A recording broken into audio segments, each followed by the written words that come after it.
Hi learners, welcome to this class. I'll be talking about parenthesis concord in English language. This is under the broad topic subject-verb concord. Most times these statements are used and students will get it twisted or will be confused because when you don't know the number in the subject, it is hard for you to identify the verb in the sentence. Parenthesis means bracket. So when we have a subject that has in it an expression that is supposed to be in brackets, that is when we consider it as parenthesis concord. A typical example is the manager, not the workers, is in the office. The manager, not the workers, is the subject of the sentence, but in the subject we have the manager as the key subject there.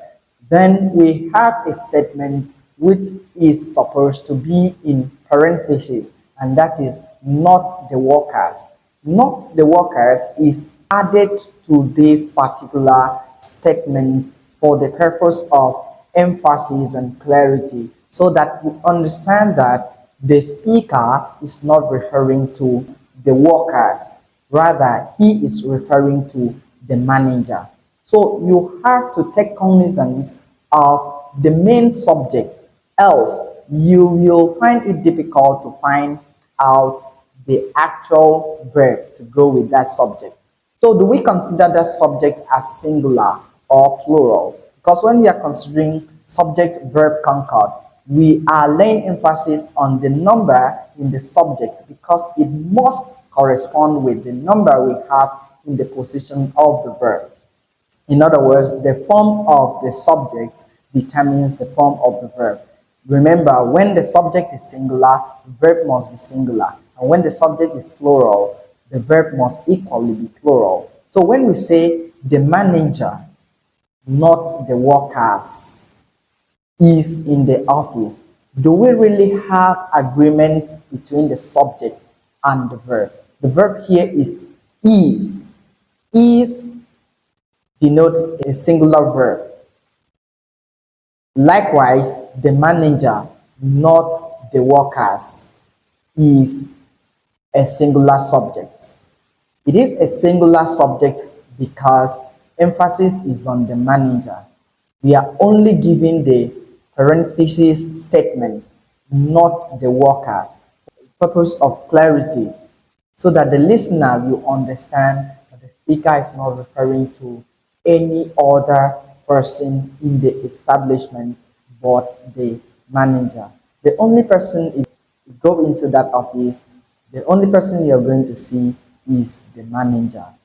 You might not see any worker there. So we are not referring to the workers, but we're referring to the manager. Another example we can use in such situation is our teachers, not the students, are at fault here. The subject is our teachers, not the students. Then the verb is are. So when we say our teachers, not the students, are at fault here, we are using the verb are because the main subject here is her teachers. Our teachers is considered plural, hence can only go with the verb are. So not the students is singular, but it comes before the position of the verb.